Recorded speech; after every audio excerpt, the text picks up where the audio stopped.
Bonjour à tous, très heureux de vous retrouver dans ce nouveau décor, un nouveau studio virtuel qui va servir à un nouveau rendez-vous que vous pourrez retrouver dès ce dimanche à 19 h. Il s'agit de l'Hebdo Météo Climat.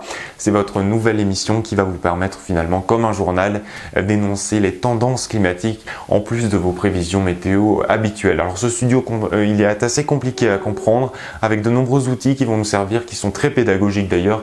Et c'est ça le but finalement de cette expérience et de cette nouvelle aventure qui va s'ouvrir.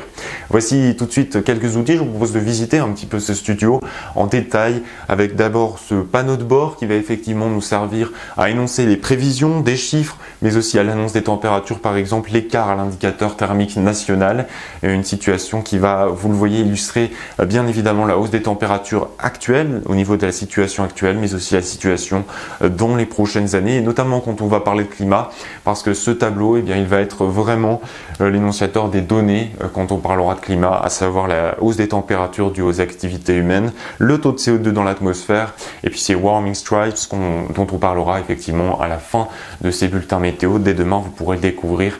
Elles sont énonciatrices d'une tendance assez désastreuse au niveau des températures mondiales, d'autant plus que juillet 2023, on le rappelle, est le mois de juillet le plus chaud jamais enregistré. Alors on va le retrouver effectivement, ce panneau de bord, mais en plus on aura le panneau de présentation. Alors là, pour le coup, eh bien, il va nous servir vraiment à énoncer les cartes, les tendances, les prévisions pour votre météo évidemment, et puis de nouvelles rubriques également. C'est le cas de la revue météo climat. Ensemble, on fera le tour chaque semaine des 4 coins du monde et des phénomènes extrêmes qui se sont produits sur les 7 derniers jours pour les mettre en lien quand c'est possible avec le réchauffement climatique. Vous allez le voir, il y en a beaucoup plus que ce que l'on espère malheureusement. Et puis on terminera par ce module 3D, l'outil le plus pédagogique finalement de ce bulletin météo.